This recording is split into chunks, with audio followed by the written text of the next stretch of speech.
If McBride wants to go to the gym, she can go to Planet Fitness, where they allow biological men to be around and in a room in a private space with underage girls. Like, no, thank you. It's not going to happen, not on my watch, and I'm going to stand in the way of anyone who's crazy enough to let men into women's spaces. It's not a thing. It's not going to be a thing up here. All right, South Carolina Congresswoman Nancy Mace, you've seen that video standing her ground on keeping biological men out of women's spaces. And the resolution would ban members, officers, and employees of the House from using single-sex, or Congress, from using single-sex facilities other than those corresponding with their biological sex. But Congresswoman Mace says she's working on expanded legislation that would prohibit biological men from using women's facilities on all federal properties. And she seems to be getting exactly what she wants.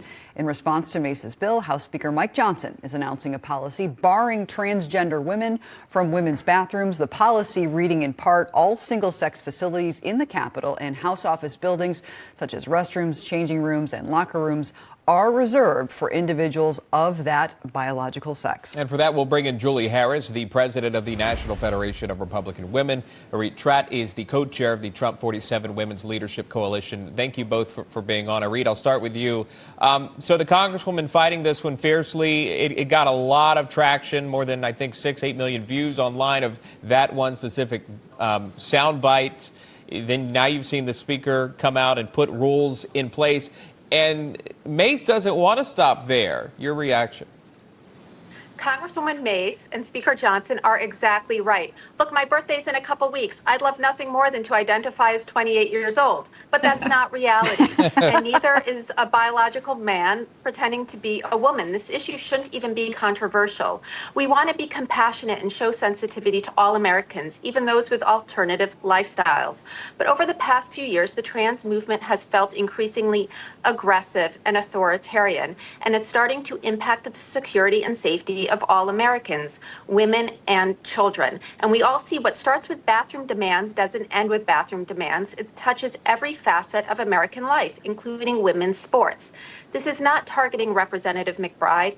It's protecting women's spaces, it's protecting women's rights, and it's defending the thousands of American visitors who come to Capitol Hill every single day, including field trips with young children participating. Congress-elect Sarah McBride, the first openly transgender member of Congress, responding to Johnson's policy, writing the following: "I'm not here to fight about bathrooms. I'm here to fight for Delawareans and bring down costs facing families. Like all members, I will follow the rules as outlined by Speaker Johnson, even if I disagree with them. This effort to detract from the real issues facing this country hasn't distracted me over the last several days, as I've remained hard at work preparing to represent the greatest state in the union come January." So, Julie, what do you make of McBride's response? It seems like she's being very gracious about this. There are facilities, as I understand it, and you can correct me if I'm wrong. Each member has his or her or their own facility to use in the building. And then it's my understanding there are also unisex bathrooms as well as gender identified bathrooms. So is this much ado about nothing? I don't think so. I mean, you're correct. That is what Speaker Johnson has shared. I think, we can treat everyone with respect and dignity without compromising women's bodily privacy. This issue goes beyond the U.S. Capitol. This is a common sense issue that should be applied in our schools, in our locker rooms, in our women's shelters, in our women's prison. This is an issue that Americans have rejected, this liberal, unreasonable, far-left ideology. And so we should see our own U.S. Capitol abide by the same policies that we want to see applied across the United States. Just common sense. Sure. Democratic New York Congresswoman Alexandria Ocasio-Cortez spoke out about it, calling the decision disgusting. Here's that. What Nancy Mace and what Speaker Johnson are doing are endangering all women and girls. Because if you ask them, what is your plan on how to enforce this? They won't come up with an answer. And what it inevitably results in are women and girls who are primed for assault because people are going to want to check their private parts in suspecting who is trans and who is cis and who's doing what. And so the idea that Nancy Mace wants little girls and women to drop trow in front of who? An investigator? Who would that be? In order, because she wants to suspect and point fingers at who she thinks is trans is disgusting. It is disgusting. And frankly, all it does is allow these Republicans to go around and bully any woman who isn't wearing a skirt because they think she might not look woman enough. All right, so you can clearly see AOC not on the side of Mace and other women that want private women facilities only, including locker rooms. It's very clear. And just to point out, Mace hasn't called anyone to drop their trousers to check. But just your response to, again, there is always another side of the argument, and that was the one from AOC. Your response, Irit. This is part of the Democrats' manipulation tactic to label Republicans as bullies and to package their dangerous policies in these sunny slogans like promoting gender equality and diversity and inclusion. And they make it almost impossible for the average American to come out against these policies without looking like some morally corrupt human being. That's starting to change. The attitude started to change this past election cycle. Europe is now coming out with more restrictions on puberty blockers and trans surgeries.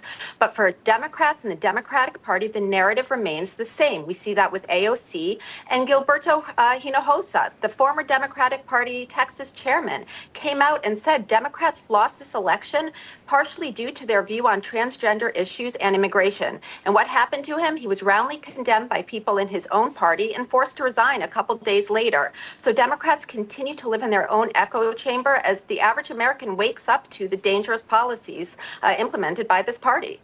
Most buildings that you go to nowadays have plenty of facilities for everybody. Julie, I want to ask you this. Is this a legitimate problem in America, or do we have bigger problems than restrooms and how they're identified? Well, we know that the prisons, women's shelters, and locker rooms are absolutely an issue. So it is a real issue. Is it an issue at the U.S. Capitol? It sounds like there are plenty of alternatives. I think that it certainly brings awareness. When we see people like AOC, they love to do the theatrics. They love to be on the extreme.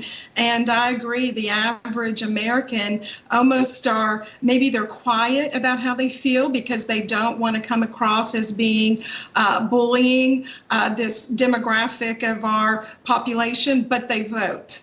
And they vote for common sense. And the best counterweight to people like AOC is to go back to what is common sense, just a common sense approach. All right, common sense approach. Julie Harris says, thank you very much. Irit Tratt, we do appreciate your time, and thank you for weighing in on what appears to be a very controversial matter. Thank you.